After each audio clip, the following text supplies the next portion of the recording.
Assalamualaikum warahmatullahi wabarakatuh. Hai. Jadi bagaimana kabar kalian semua teman-teman? Apakah sehat?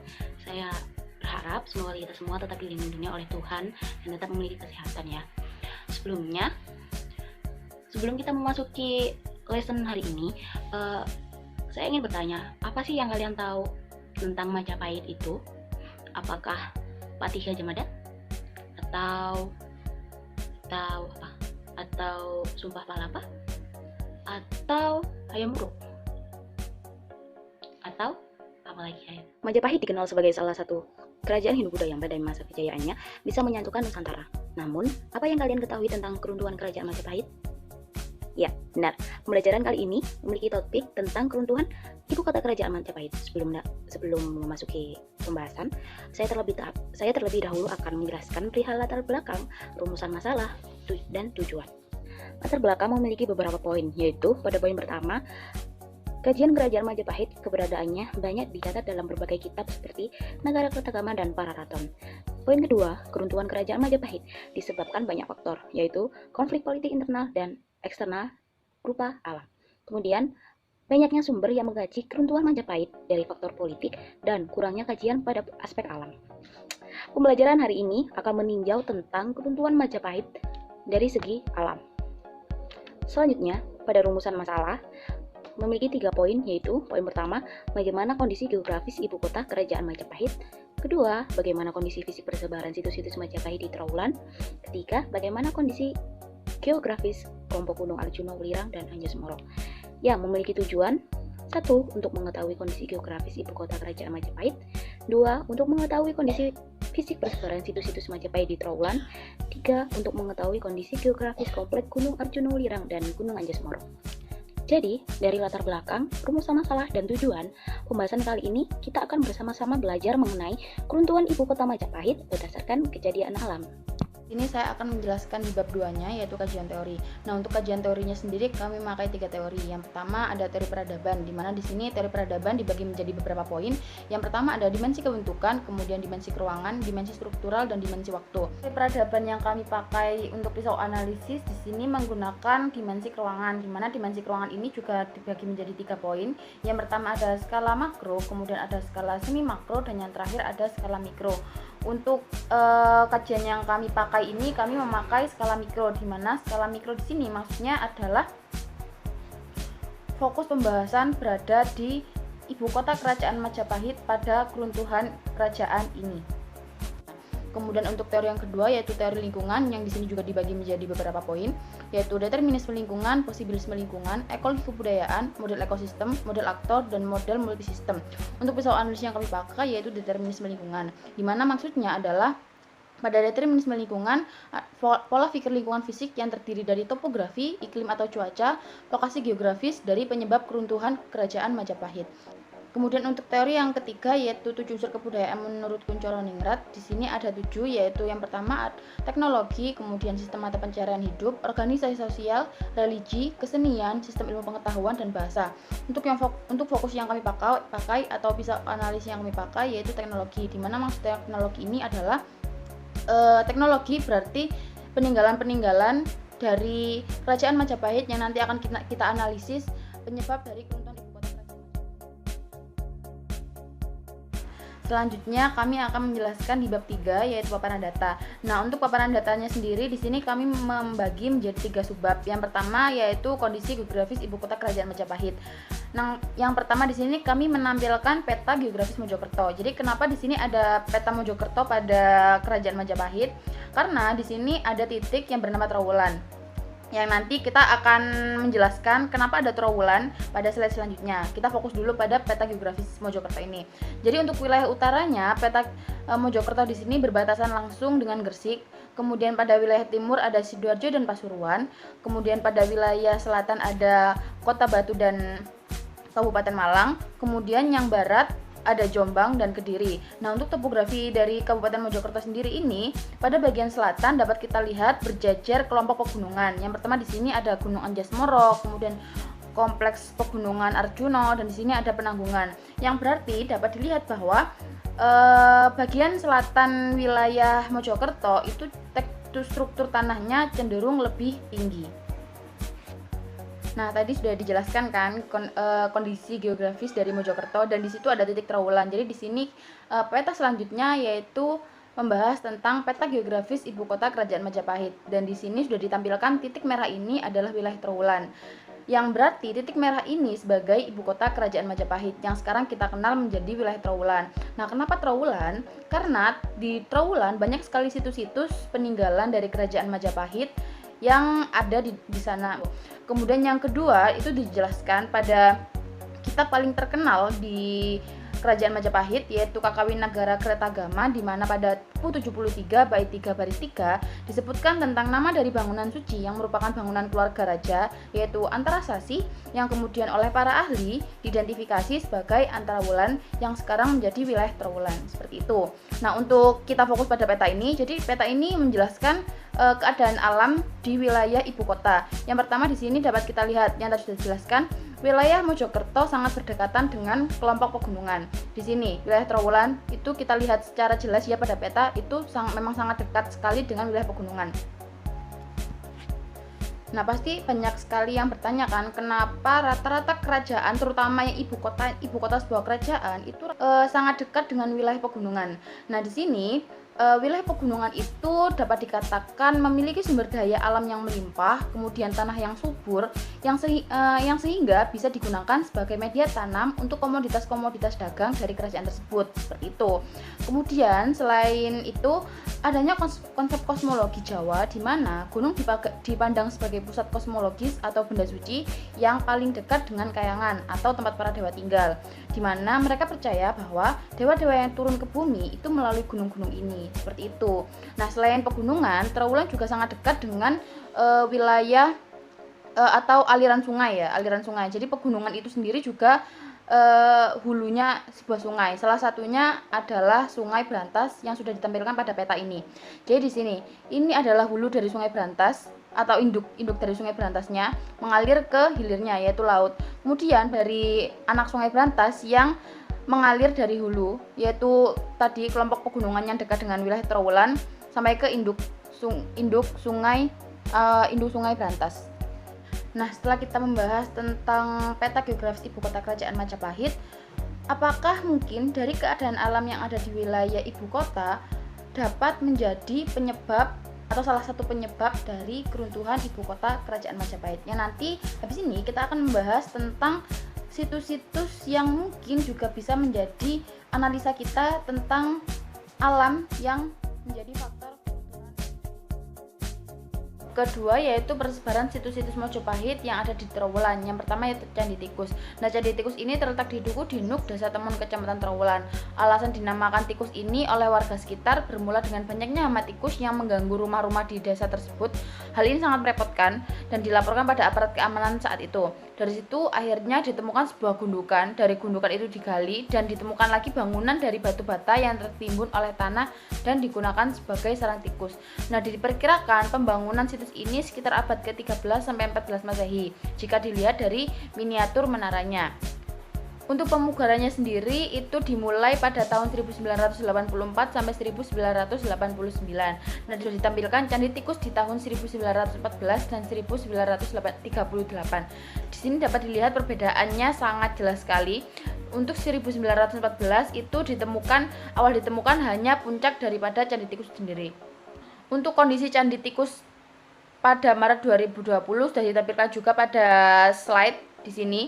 Nah, secara keseluruhan bangunan ini merupakan bangunan petirtaan yang berdiri di bawah permukaan tanah sekitar 3,50 meter ke bawah dengan dana bangunan berbentuk bujur sangkar berukuran 22,50 meter x 22,50 meter dan tinggi keseluruhan dari sini sampai ke sini sekitar 5,20 meter.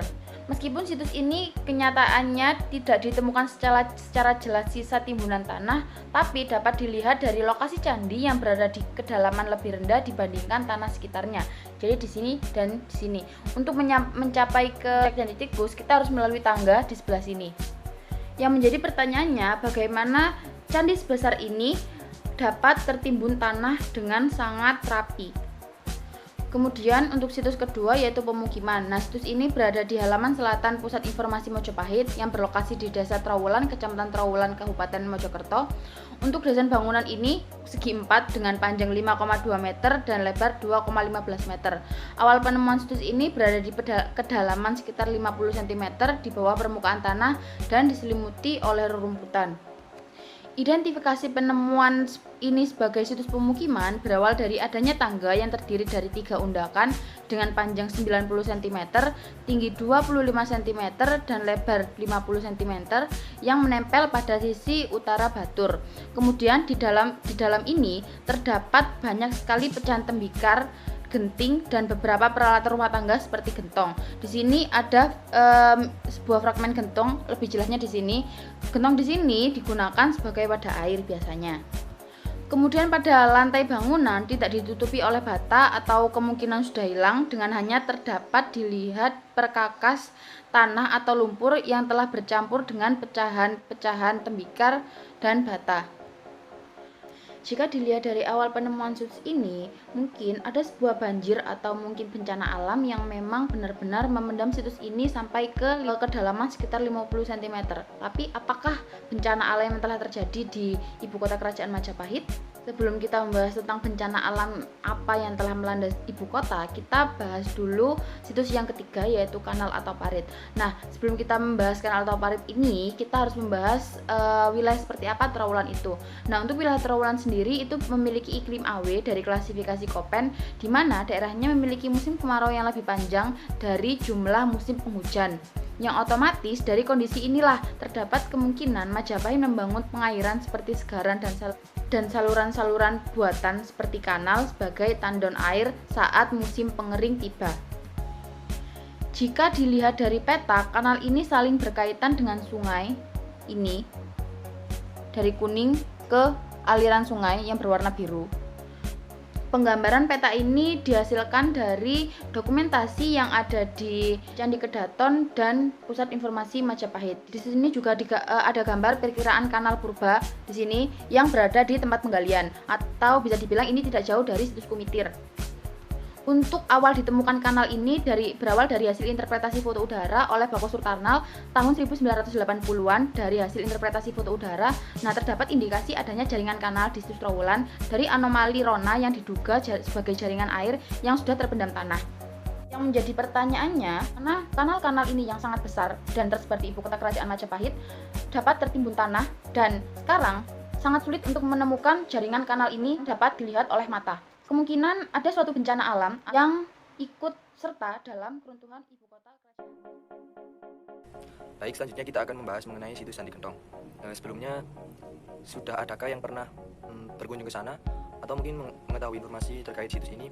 Baik itu situs ini merupakan situs peninggalan kerajaan mana, ataupun mengalami awal penggalian pada tahun berapa dan dengan kondisi awal bagaimana.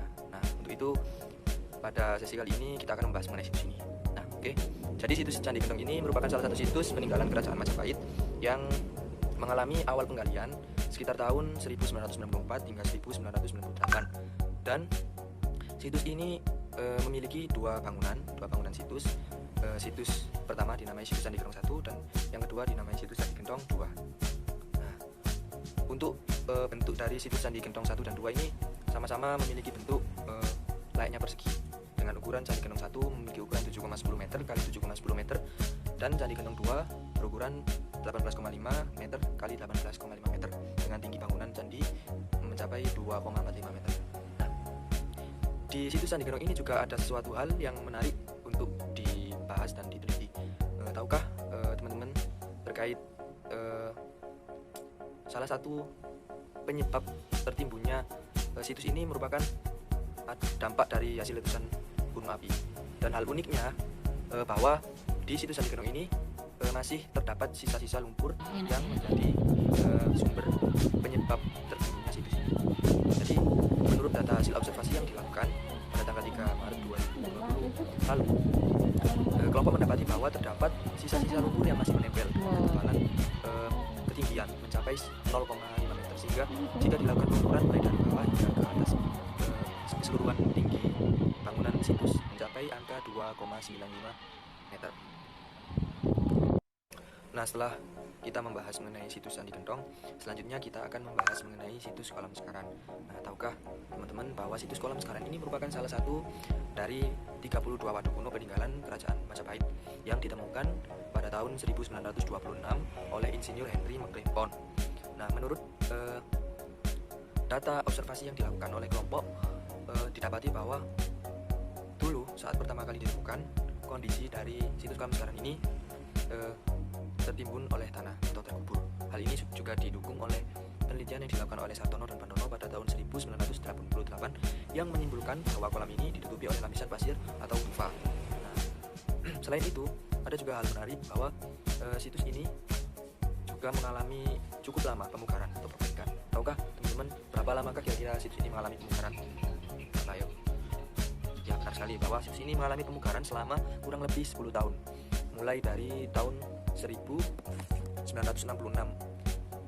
dan baru masuk ke program pemugaran secara berencana pada tahun 1998. Maka total situs ini mengalami pemugaran selama kurang lebih 10 tahun. Baik, karena kita sudah membahas situs Candi Gentong, juga sudah membahas tentang situs Kolam Sekaran, ini saja kita akan membahas mengenai situs Sumur Upas. Nah, situs Sumur Upas ini merupakan salah satu situs peninggalan Kerajaan Majapahit juga yang ditemukan sekitar tahun 1930-an, di mana struktur bangunan dari situs Sumur Upas ini berupa tumpukan batu bata merah dengan bentuk persegi dan memiliki ukuran 2 kali 2 meter. Nah, tahukah teman-teman bahwa situs Sumur Upas ini memiliki kedalaman yang cukup dalam loh. Berapa kira-kira? Kedalamannya mencapai 20 meter. Cukup dalam kan untuk ukuran sumur kuno. Nah, berikutnya dari hasil observasi lapangan yang dilakukan pada tanggal 3 Maret 2020, penulis mendapati bahwa pada situs ini juga terdapat sisa-sisa bekas tanah lumpur yang masih melekat pada bata bangunan situs. Nah, hal ini hampir sama seperti situs Candi Gentong yang sudah kita bahas tadi. Ada sisa-sisa lumpur yang masih menempel pada nang dindi sepatuan ada juga muat untuk jadi ngacak bahkan yang keram-keramnya memang silat aku nih silat poli sometimes kadang poli sometimes. Situs Sumur Upas sudah kita bahas. Selanjutnya kita akan membahas mengenai situs Kumitir. Sama seperti situs-situs sebelumnya, bahwa situs Kumitir ini juga merupakan salah satu situs peninggalan Kerajaan Majapahit yang ditemukan di Dusun Bendo, Desa Kumitir, Kecamatan Trawulan, Kabupaten Mojokerto. Nah, tahu nggak teman-teman bahwa situs Kumitir ini merupakan salah satu situs peninggalan Kerajaan Majapahit yang terhitung baru. Kenapa demikian? Karena situs Kumitir ini baru ditemukan pada tahun 2019 lalu. Nah, di lokasi areal pembuatan lahan batu bata. Selanjutnya, dari data hasil observasi yang dilakukan oleh penulis terkait situs Kumitir ini, didapati beberapa data yang cukup unik dan menarik untuk dibahas. Salah satunya adalah adanya penemuan 2 lapisan tanah yang memiliki struktur berbeda-beda. Jadi tanah ini yang merupakan tanah penimbun situs, namun memiliki 2 struktur lapisan yang berbeda-beda. Untuk struktur dari lapisan tanah yang pertama memiliki struktur seperti material, sedangkan untuk lapisan yang kedua memiliki struktur seperti tanah lumpur. Nah, hal ini terdapat kemungkinan besar bahwa struktur tanah yang berbeda diakibatkan adanya pengaruh besar dari material erupsi gunung berapi yang menutupi wilayah ibu kota Kerajaan Majapahit. Hampir sama seperti asumsi yang berada di situs Sumur Upas. Nah, dari paparan data, fakta maupun hasil analisis dari penelitian-penelitian terdahulu terkait situs-situs peninggalan Kerajaan Majapahit yang berada di areal Trawulan dan sekitar membahas mengenai situs-situs peninggalan Kerajaan Majapahit. Selanjutnya kita akan membahas mengenai kondisi geografis dari Gunung Arjuna Welirang. Untuk Gunung Arjuna sendiri merupakan gunung yang bersebelahan dengan Gunung Welirang. Jadi mereka ini bersebelahan. Selain itu juga bersebelahan dengan Gunung Kembar 1 dan juga Gunung Kembar 2. Dan juga puncak Gunung Arjuna ini terletak pada satu pegunungan yang sama dengan puncak Gunung Welirang, sehingga kompleks ini sering kali disebut dengan kompleks Gunung Welirang Arjuna atau kompleks Arjuna Welirang. Tahu nggak teman-teman bahwa di kompleks Gunung Arjuna Wulirang ini terdapat beberapa kerucut di puncaknya, yaitu kerucut Gunung Arjuna setinggi 3.339 meter di atas permukaan laut yang merupakan kerucut tertua, dan ada juga kerucut Gunung Bakal, kerucut Gunung Kembar II, juga kerucut Gunung Kembar I, dan tentunya kerucut Gunung Welirang. Sebenarnya apa sih penyebab kok ada kerucut-kerucut di puncak gunung atau kompleks Gunung Arjuna Welirang ini?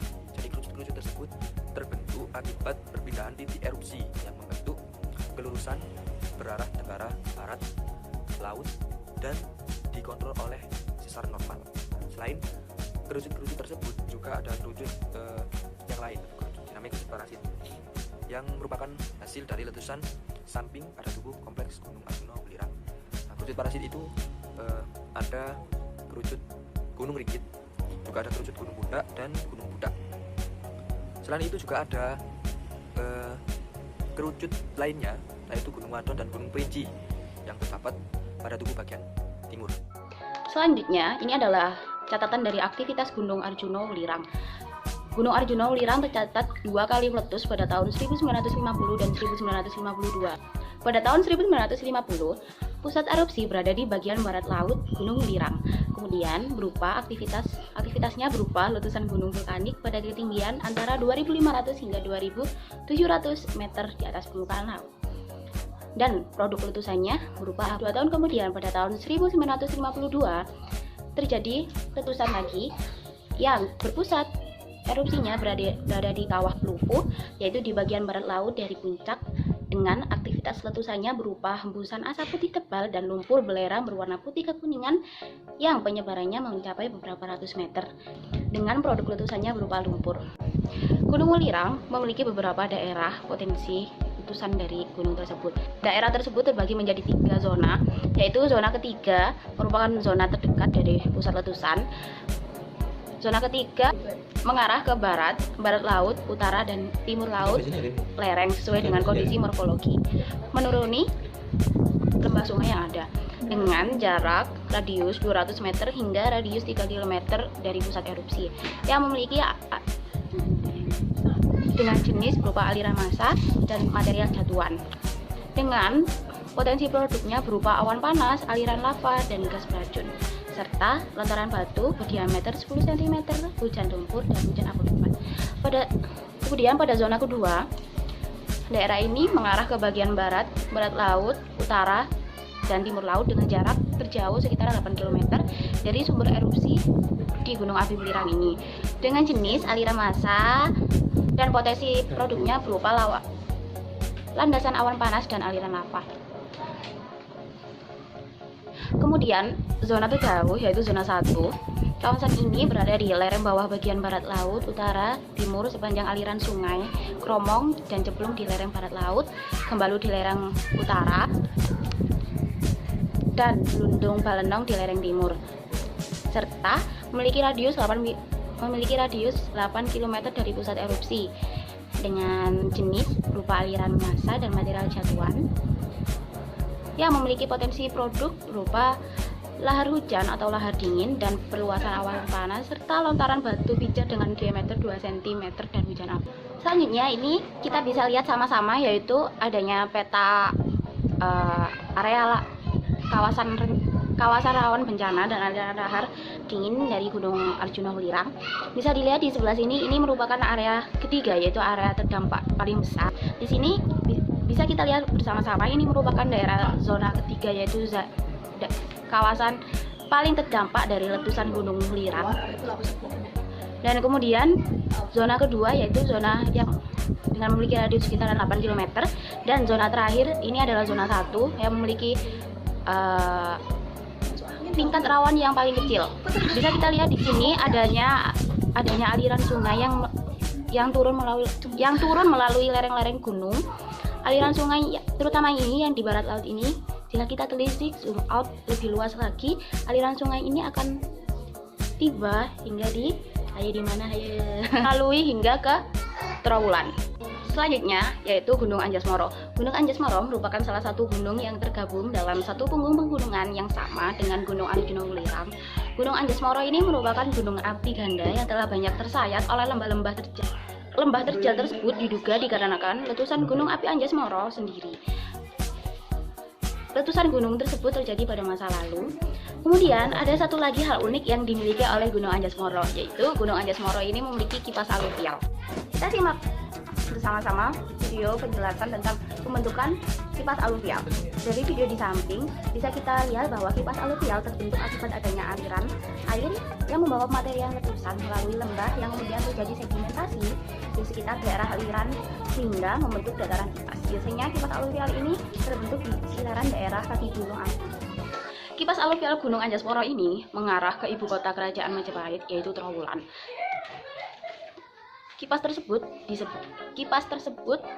biasanya disebut dengan kipas aluvial Jatirejo. Kipas aluvial Jatirejo ini berpangkal di desa Lebak Jabung dengan ketinggian 200 meter di atas permukaan laut dan berakhir di ujung barat Trowulan. Dengan endapan kipas aluvial ini semakin jauh semakin kecil, sehingga di desa sekitaran Trowulan lebih banyak ditumpai kerikil dan pasir. Lalu, apa hubungan kondisi alam dengan keruntuhan ibu kota Majapahit? Yuk simak penjelasan selanjutnya. Jadi, dari penjelasan sebelumnya, kita bisa tarik satu benang merah, yaitu keruntuhan ibu kota Majapahit terutama Trowulan diakibatkan adanya aliran lahar